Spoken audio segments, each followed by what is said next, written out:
बेटा जी आपका organising start करना है आपने। 4 चैप्टर्स इससे पहले ऑलरेडी आप कर चुके हैं। First chapter basic chapter what is management, उसमें आपने इंपॉर्टेंस पढ़ी होगी, उसमें आपने कैरेक्टरिस्टिक्स पढ़े होंगे, है ना। उसके बाद सेकंड चैप्टर प्रिंसिपल्स के ऊपर पढ़ा, फ्यूल्स के प्रिंसिपल 14, टेलर के प्रिंसिपल, साइंटिफिक मैनेजमेंट के प्रिंसिपल्स। थर्ड चैप्टर में आपने पूरा बिजनेस इन्वायरमेंट स्टडी किया होगा, और फोर्थ चैप्टर था आपका planning. Actually the main functions of management are planning, organizing, staffing, directing और controlling। यही आपका पार्ट ए का एक्चुअली पूरा सिलेबस है। प्लानिंग आप पढ़ चुके। प्लानिंग में हमने क्या करते हैं, हम प्लानिंग एक वो प्रोसेस है जिसमें हम डिसाइड करते हैं क्या करना है, कैसे करना है, कौन करेगा, कब करेगा, लाइक दैट। प्लानिंग का पूरा आपने प्रोसेस पढ़ा होगा। आज हम स्टार्ट करेंगे हमारा chapter organizing. What is organizing? Organizing किसे कहते हैं? देखिए, ये वर्ड अपन नॉर्मल लाइफ में भी कई बार यूज करते हैं। कुछ ना कुछ ऑर्गेनाइज करना, लाइक कुछ ना कुछ अरेंज करना। बिजनेस को स्मूथ रनिंग के लिए जो कुछ भी चाहिए वो सब कुछ प्रोवाइड करना, दैट इज ऑर्गेनाइजिंग। अगर सिंपल वर्ड्स में बात करें, what is organizing? Business activities को पूरा करने के लिए, बिजनेस को स्मूथ रनिंग के लिए जो कुछ भी चाहिए वो सब किसका पार्ट रहता है? ऑर्गेनाइजिंग का। और क्लियर कर देता हूं, मेरे पास आपके वाली बुक अवेलेबल नहीं थी, लेकिन आपको पढ़ाना जरूरी था। मैं अपनी बुक से आपको ये कुछ पिक्स क्लिक करके पढ़ा रहा हूं, बाद में आपको ये पीडीएफ भेज दूंगा, अच्छे से आप जरूर पढ़ना। What is organizing? अब प्लानिंग में अपन ने प्लान किया कि अपन ने ये करना है, वो करना है, ऐसे करेंगे सब कुछ। वो प्लानिंग को एक्शन में परफॉर्म करना, उस प्लानिंग को एक्चुअल में परफॉर्म करना, ये ऑर्गेनाइजिंग से स्टार्ट हो जाता है।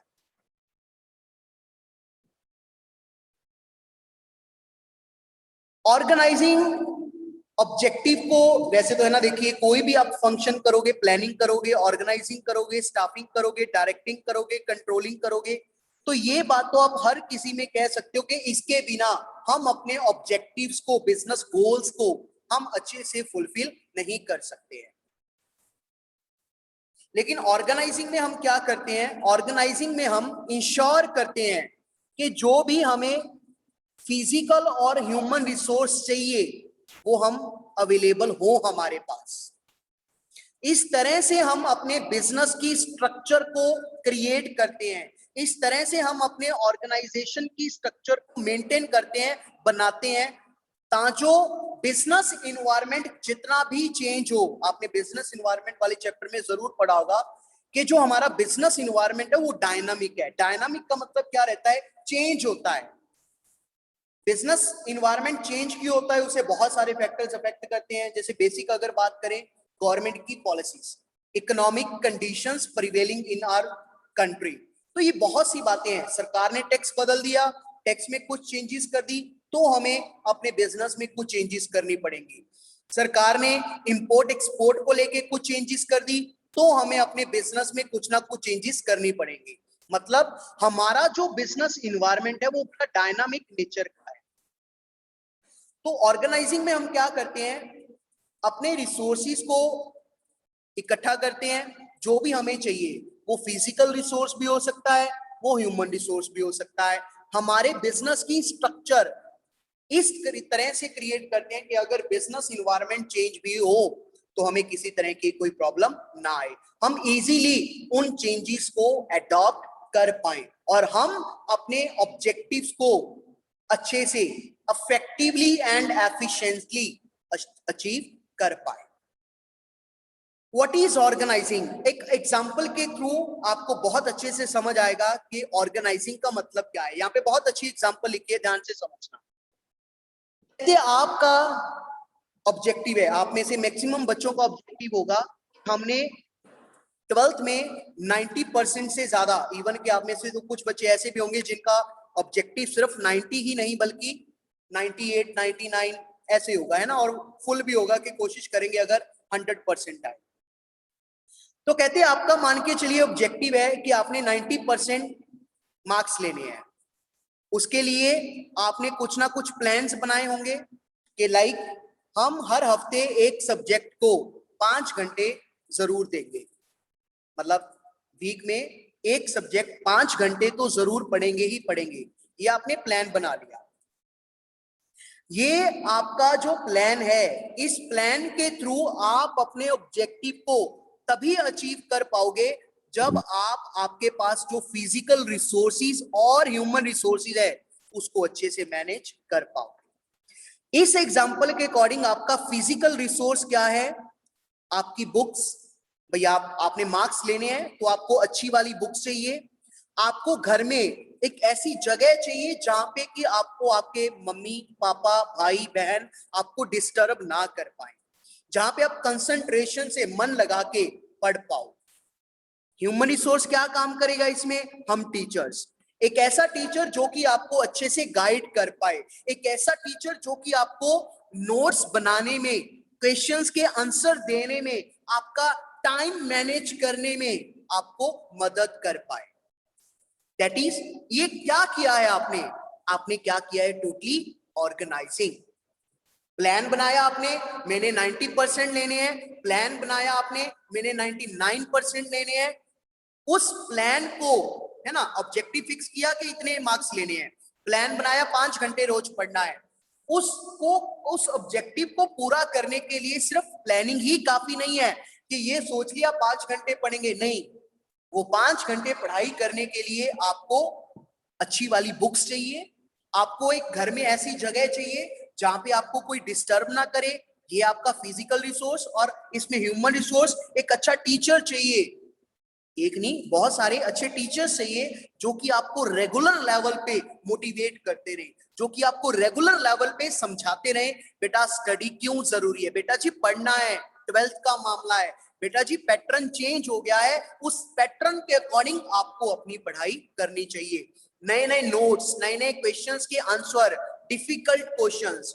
बिजनेस, जैसे आप बिजनेस पढ़ रहे हो तो बिजनेस में 1 मार्क्स के questions, MCQs, fill ups, match up, case studies, ये सब का जो आपका जो ऑब्जेक्टिव है वो आप कम समय में अच्छे से अपने ऑब्जेक्टिव को पूरा कर पाओ। तो ये जो सारा प्रोसेस आपने किया है, ये सब जो सब आपने अरेंजमेंट्स किए हैं, that is nothing, that is what? That is organizing. आपने क्या किया है? पूरे का पूरा ऑर्गेनाइज किया है।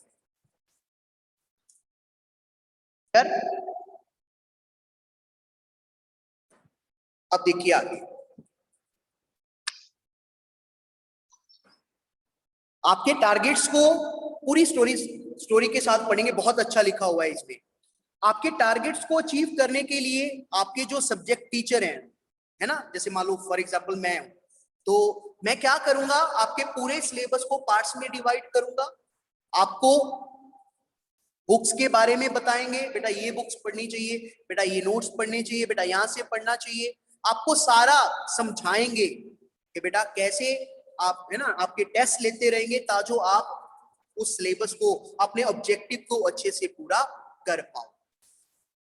ये सारा सिस्टम किसका पार्ट है? जस्ट एंड जस्ट ऑर्गेनाइजिंग का। नेक्स्ट इज, अब ऑर्गेनाइजिंग क्या है? Organizing is, first point is arranging resources that will require. वो सब कुछ अरेंज करना जो कि हमें अपने ऑब्जेक्टिव को फुलफिल करने के लिए चाहिए। जैसे इस एग्जांपल में बुक्स चाहिए, text books, reference book, notes, teacher etcetera, all are the part of resources. इनमें से कुछ फिजिकल रिसोर्स है और कुछ ह्यूमन रिसोर्स है। Same as in your business, अगर आप कोई बिजनेस कर रहे हैं, यही एग्जांपल नहीं है, बिजनेस भी कर रहे हैं, फैक्ट्री है, दुकान है, उसमें भी हमें हर तरह के रिसोर्स चाहिए होते हैं।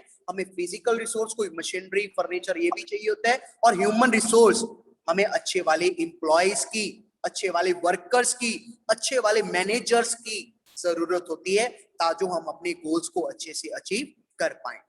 Second is, what is organizing? Organizing is ensuring the optimum utilization of resources, कि हमने अपने रिसोर्सेज को अच्छे से, बुक से हैं लेकिन अगर पढ़ ही नहीं रहे तो क्या फायदा, अच्छा टीचर है लेकिन अगर आप उससे पढ़ ही नहीं रहे तो क्या फायदा, प्रॉपर समय सिर अगर आप काम ही नहीं कर रहे तो क्या फायदा। ऑर्गेनाइजिंग मतलब चैप्टर कंप्लीट हुआ, साथ की साथ उसके डाउट्स लेने, अच्छी बुक्स पढ़नी, अच्छे से हर चीज का इस्तेमाल करना, दैट इज ऑर्गेनाइजिंग। ये तो हम हमेशा बात करते हैं नॉर्मल भी में, सिर्फ है ना पढ़ाई में नहीं, नॉर्मल लाइफ का भी ये फंडा बना लो आप, that means that is optimum utilization of resources, चाहे वो आपका समय, चाहे वो आपकी बुक्स है, चाहे वो आपके रिश्ते नाते, मैंने हर चीज का अच्छे से, है ना, मतलब वो betterly, that is. Next is, what is organizing? It is dividing the objective into small achievable and attainable tasks। अब अगर मेरे को ये बताओ, मैं आपको पहले दिन ही बता देता कि भाई अपने इकोनॉमिक्स में 12 चैप्टर्स हमारे मैक्रो में है, 10 चैप्टर्स हमारे इंडियन इकोनॉमी में, 22 चैप्टर कर लो आप पे, कैसे होगा भाई? डिवाइड किया हुआ है ना प्रॉपर, पहला चैप्टर, दूसरा चैप्टर, तीसरा चैप्टर, फिर चैप्टर कर लिया, उसके कुछ क्वेश्चंस किए, उसके डाउट्स किए, दैट इज, मतलब पूरा जो ऑब्जेक्टिव है, ऑब्जेक्टिव क्या है, 99% मार्क्स लेने हैं, उसको छोटे छोटे पार्ट्स में डिवाइड कर देना, पूरे सिलेबस के चैप्टर वाइज नोट्स बना लेना। मैंने इकोनॉमिक्स में 100 में से 100 लेने हैं, मैंने बिजनेस में से 100 में से 100 लेने हैं, कैसे आएंगे? मेरे इतने चैप्टर हैं, उसको हर छोटे छोटे पार्ट में डिवाइड कर देना। मैंने ये नोट्स बना लिए, फिर इस नोट्स के आगे, है ना, कुछ छोटे छोटे वर्ड्स लिख लिए, जैसे आपको यहाँ पे बताऊंगा आगे स्टेप पढ़ेंगे जब आप ऑर्गेनाइजिंग का, कुछ की वर्ड्स होते हैं, उन की वर्ड्स को लिख लेना। ये सब माने ऐसे टास्क में ऐसे इतना तो उसको बना लेना ताकि आप अच्छे से अचीव कर पाओ। पूरा चैप्टर नहीं पढ़ा जाता, जरूरी कोई है पूरा चैप्टर आज ही पढ़ना है, आधा रख लो, स्मॉल कर लो, अच्छे से पढ़ो, हो जाएगा, ठीक है, दैट इज सब। Next is empowering workforce to accomplish these tasks। अब अगर बिजनेस के पॉइंट ऑफ व्यू से बात करें तो इस पॉइंट का मतलब क्या है कि जो हमारे वर्कर्स हैं उसको एम्पावर करना ताकि वो अपने गोल्स को अचीव कर पाए। आपकी इस पढ़ाई वाली एग्जांपल के अकॉर्डिंग क्या है, आपने सब कुछ अरेंज कर लिया, आपने बुक्स अरेंज कर ली, आपने टीचर अरेंज कर लिया, अब आपको एम्पावर करने का मतलब क्या है कि आपको हम अच्छे से पढ़ाएं, आपको हर तरह के हम क्वेश्चंस करवाएं, डिफिकल्ट से डिफिकल्ट क्वेश्चन आपको समझाएं, 1 मार्क्स समझाएं, 6 मार्क्स समझाएं, ताजो अच्छे से आप, है ना, अपने ऑब्जेक्टिव को पूरा करने के लिए, आप 99% लाने के लिए तत्पर हो जाओ, आपके 99% आके रहे। और फिर हमें भी कुछ स्वीट्स खाने का, बर्फी, गुलाब जामुन, मिल्क केक, है ना, वो ब्राउन वाला मिल्क केक, जो एक व्हाइट होता है एक ब्राउन साइड होती है, वो ज्यादा टेस्टी होती है, तो ऐसा मिल्क केक खाने का हमें मौका, दैट इज, है ना। ये सब किसका पार्ट है? ऑर्गेनाइजिंग। मिल्क केक खाना ऑर्गेनाइजिंग का पार्ट नहीं है, वैसे ये सारा कुछ किसका पार्ट है? ऑर्गेनाइजिंग।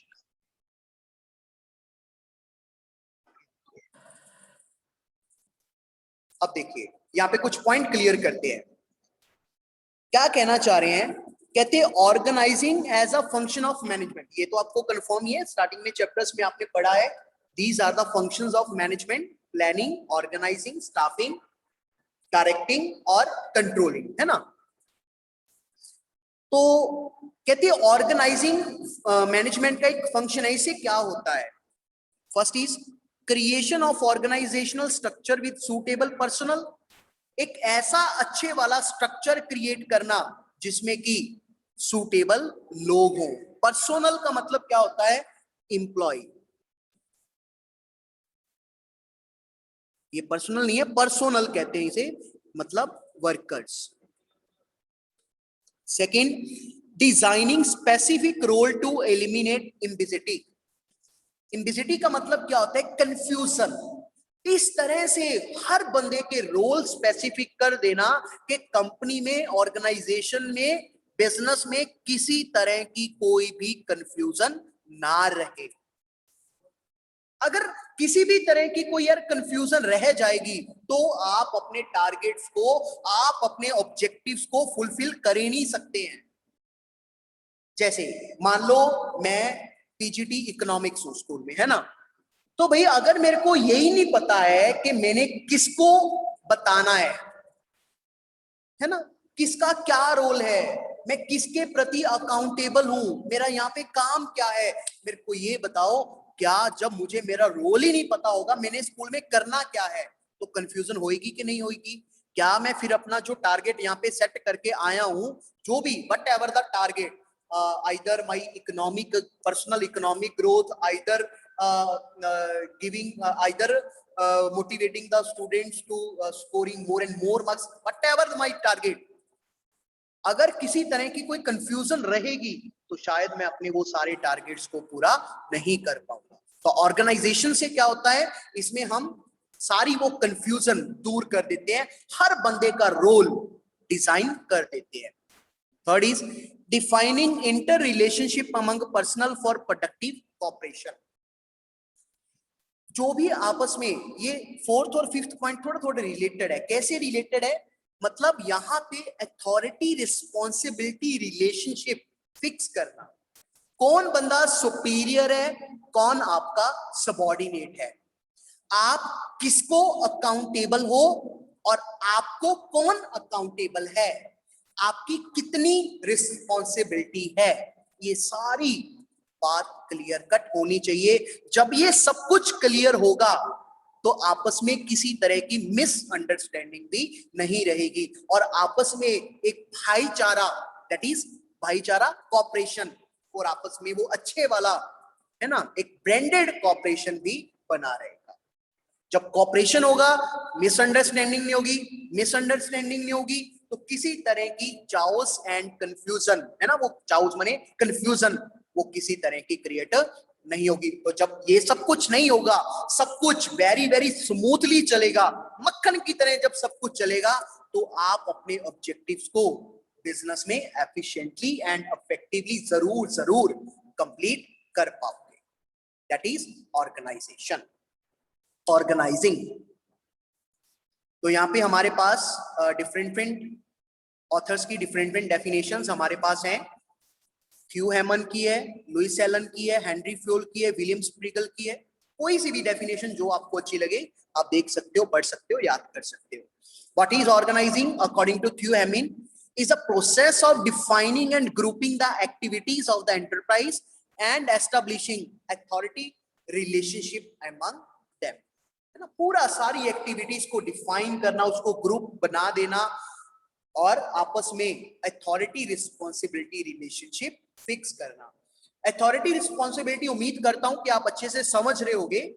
ये हमारा 14 प्रिंसिपल्स ऑफ मैनेजमेंट में प्रिंसिपल भी है कि पर्सन्स को, हमारे जो एम्प्लॉइज हैं ऑर्गेनाइजेशन में, अथॉरिटी रिस्पॉन्सिबिलिटी फिक्स होनी चाहिए। क्योंकि अगर किसी के पास ज्यादा अथॉरिटी है, रिस्पॉन्सिबिलिटी कम है, तो जैसे अपन अपनी लैंग्वेज में कह देते हैं ना, फिर बंदा वो हवा में आ जाता है कि मेरे को तो ऑर्डर ही चलाने हैं, मेरी रिस्पॉन्सिबिलिटी कोई नहीं है भाई।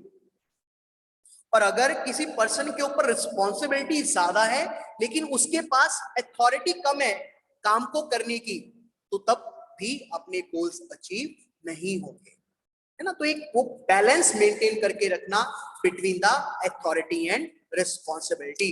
जब आपको किसी बात की अथॉरिटी मिलेगी तो आप अकाउंटेबिलिटी तो आपकी होगी ही होगी। अकाउंटेबिलिटी, एक बात हमेशा याद रखना, you can't transfer your accountability but you can transfer your authority. मेरे को प्रिंसिपल सर ने बुलाया, प्रमोद जी आपने ये काम करना है, तो मैंने उनको क्या कहा, ठीक है सर हो जाएगा।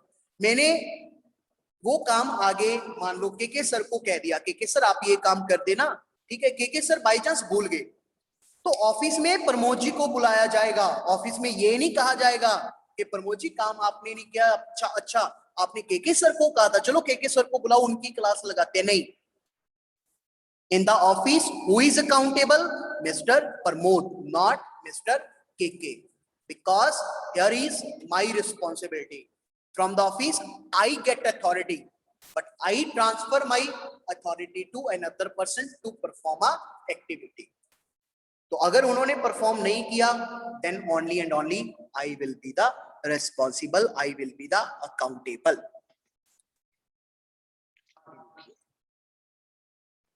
बड़ा अच्छा टॉपिक है, that is steps in process of organizing. ऐसे ही कुछ स्टेप्स आप पढ़ के आए होंगे प्लानिंग प्रोसेस के, है ना, कौन कौन से आप स्टेप्स फॉलो करते हैं। तो ऐसे ही ऑर्गेनाइजिंग में आप कौन कौन से स्टेप्स फॉलो करते हैं।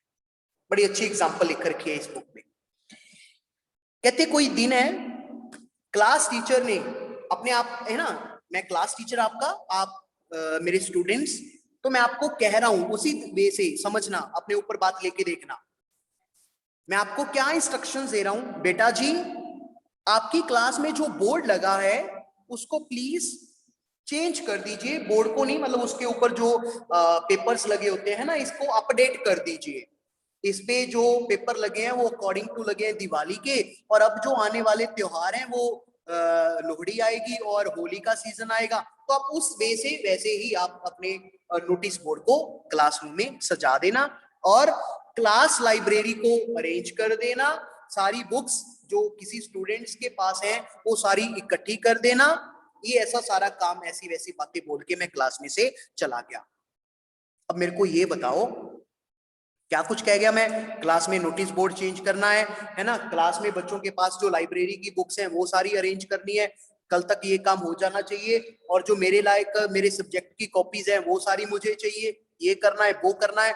अब ये बताओ क्या मेरे ये कहने से आप सारा काम सारी एक्टिविटीज अच्छे से परफॉर्म कर पाओगे? शायद नहीं कर पाओगे। क्यों नहीं कर पाओगे? जैसे आप मान लो यहाँ पे लगभग क्लास में बैठे हो 18 जने बैठे हो आप, मेरे को ये बताइए 18 जनों में से क्या मैंने किसी की रिस्पॉन्सिबिलिटी फिक्स की? मैंने क्या किसी को वर्क असाइन किया? क्या वर्क को डिफरेंट पार्ट्स में डिवाइड किया कि गीता, हिमांशु, अरियंता बेटा आपने ये काम करना है, यादविंदर, हरप्रीत, हरमन बेटा आपने ये काम करना है, ऐसा कुछ करके क्या, ऐसा कुछ बोल के क्या? नहीं। यादविंदर कहेगा मैं ये काम क्यों करूं, मेनू तो सर ने क्या नहीं। गीता कहेगी मैं क्यों काम करा, मेनू सर ने नहीं किया। अरियंता कहेगी मैं क्यों करा, मेनू सर ने नहीं किया, है ना। तो वो सारी कंफ्यूजन हो जाएगी। तो क्या फिर जो ऑब्जेक्टिव है वो सारा काम, यहाँ पे ऑब्जेक्टिव क्या है कि काम को अच्छे से कर देना, क्या वो फुलफिल होएगा? शायद नहीं हो पाए। तो ये सारी चाउस, ये सारी कंफ्यूजन से बचने के लिए हम क्या करते हैं, पूरा सिस्टम ऑर्गेनाइज करते हैं। और इस एग्जाम्पल में ये सब कुछ क्यों नहीं हो पाया? Due to lack of organize, क्योंकि सारा कुछ अच्छे से ऑर्गेनाइज नहीं किया गया। कौन से स्टेप्स हैं? बहुत बहुत अच्छे। फर्स्ट स्टेप है identification and division of work. Identification का मतलब पहचानना। सबसे पहले पहचानिए काम क्या है, देन उसको डिफरेंट पार्ट्स में डिवाइड कर दीजिए। अब क्या होगा, शायद आपको पता है, जब काम को आपा ने आइडेंटिफाई कर लिया, उसकी वर्क की आपा ने डिवीजन कर दी, छोटी छोटी एक्टिविटीज में उसको परफॉर्म कर दिया, उसको बांट दिया, तो इससे क्या होगा?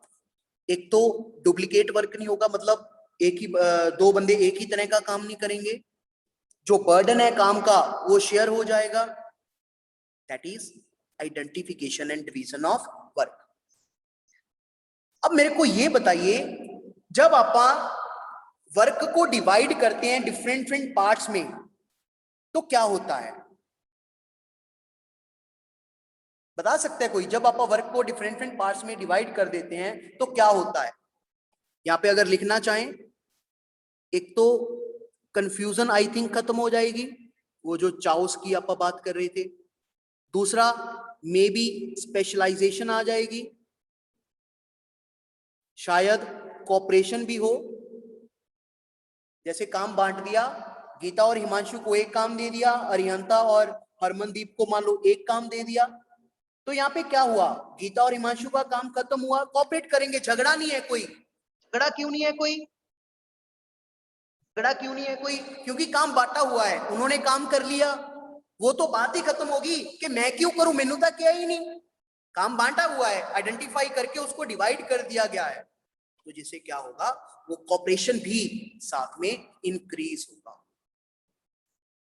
है ना। जो आपस में एक कोऑपरेटिव रिलेशनशिप है वो अच्छे वाले हो जाएंगे। और यहाँ पे क्या हो सकता है, आपके जो रिसोर्सेज हैं उसकी भी ऑप्टिमम यूटिलाइजेशन हो जाएगी, आपकी एफिशिएंसी इंक्रीज हो जाएगी। ये तो कंफर्म्ड है। अगर कंफ्यूजन नहीं है, अगर किसी तरह के चाउस नहीं है, तो आपकी एफिशिएंसी तो इंक्रीज होगी ही होगी। देखिए यहाँ पे एग्जांपल लिखी है, चलो देख लेते हैं। In the case discuss above, the teacher should have assign the responsibility of go to one group, library maintenance to another, and collection of notebook to the third group. ऐसा ही है ना। कहते भी अभी अभी जो आपने एग्जांपल पढ़ी थी, मैंने जो कहा था आपको कि किसी ने ये करना है, किसी ने वो करना है, कहते ये काम क्यों नहीं हुआ, क्योंकि ऑर्गेनाइज नहीं किया गया। तो यहाँ पे ऑर्गेनाइज कैसे होता, मैं आपको ये कहता कि ये 3 बच्चे नोटिस बोर्ड सही करेंगे, ये 3 बच्चे बच्चों से बुक्स कलेक्ट करेंगे, ये तीन बच्चे क्या करेंगे, ये सारी है ना लाइब्रेरी वाला सारा मेंटेनेंस देखेंगे। First point, identification and division of work. After the identification and division of work, next point is departmentalisation. You know very well that, क्या पता है आपको, हर कंपनी, जो बड़ी बड़ी कंपनीज हैं, वहां पे डिफरेंट डिफरेंट डिपार्टमेंट्स होते हैं। जैसे एक ऑर्गेनाइजेशन कुछ ऐसी हो सकती है, पूरी ऑर्गेनाइजेशन है, कंपनी है पूरी,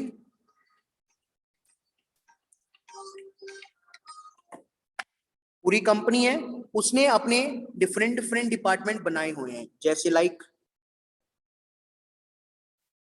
finance department, marketing department, sale department, purchase department, है ना। कोई एक और अलग से बना दिया, कोई स्टोरेज वाला डिपार्टमेंट जो कि सारा स्टोरेज का काम देखेगा। एक कंपनी इस तरह की हो सकती है, ये भी क्या कहते हैं, डिपार्टमेंटलाइजेशन।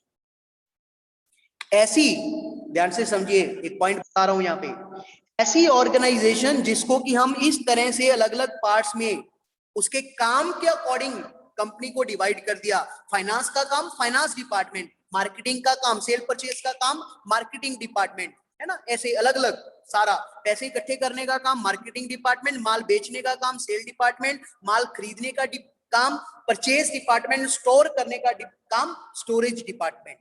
ऐसे काम के अकॉर्डिंग जब आप ऑर्गेनाइजेशन को पार्ट्स में डिवाइड करते हैं, ऐसी ऑर्गेनाइजेशन को आप क्या कहते हैं,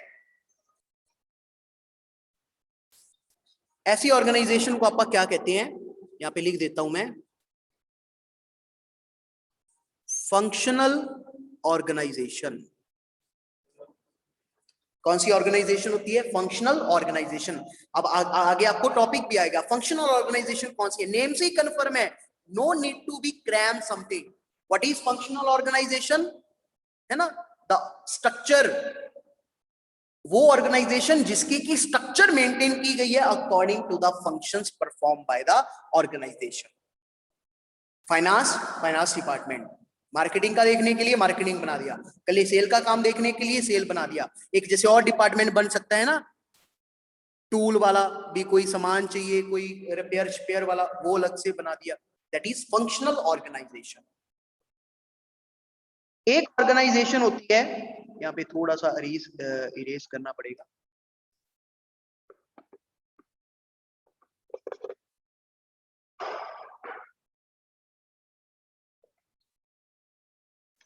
एक आप ऑर्गेनाइजेशन को डिवाइड कर सकते हो अकॉर्डिंग टू द डिवीजन। किधर गया पेन मेरा, अकॉर्डिंग टू द डिवीजन मतलब अलायंस है,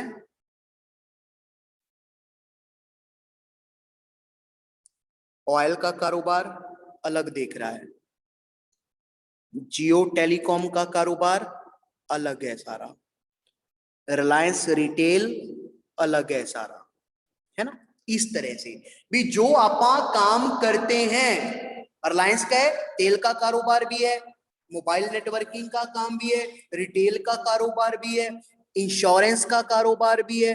तो ऐसे अलग अलग, है ना, दैट इज डिविजनल स्ट्रक्चर। भी जैसा आप टाटा कंपनी है, टाटा का तो ऐसे कह लो कि सुई से लेके जहाज तक सब कुछ आता है। इसे इस तरह की डिवाइडेशन को क्या कहते हैं, डिविजनल स्ट्रक्चर।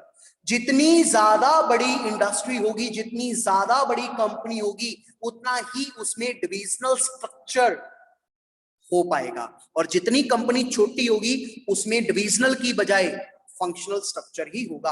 आगे देखिए, यहाँ पे कंफ्यूज नहीं होना है।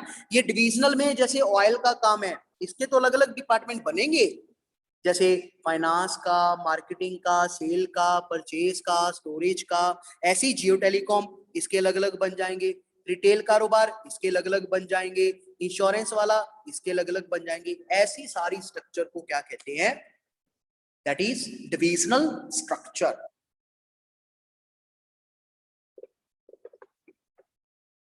होप सो कि आपको ये समझ आया होगा कि ऑर्गेनाइजेशन हमारी दो तरह की, एक फंक्शनल और दूसरी डिविजनल।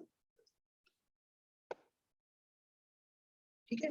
और बाकी कंपनीज हैं वो अलग अलग अपने हिसाब से भी डिपार्टमेंट्स बना लेती हैं, कुछ ना कुछ स्ट्रक्चर बना लेती हैं। जैसे एक नॉर्थ एरिया का डिपार्टमेंट हो गया, साउथ में जो है ना सही हिसाब किताब है उसके लिए अलग जोन बना दिया, वेस्ट वालों का अलग बना दिया, ईस्ट के लिए, ईस्ट में जो ऑफिसेज हैं उनके लिए अलग से कुछ बना दिया। इस तरह से भी हो सकता है।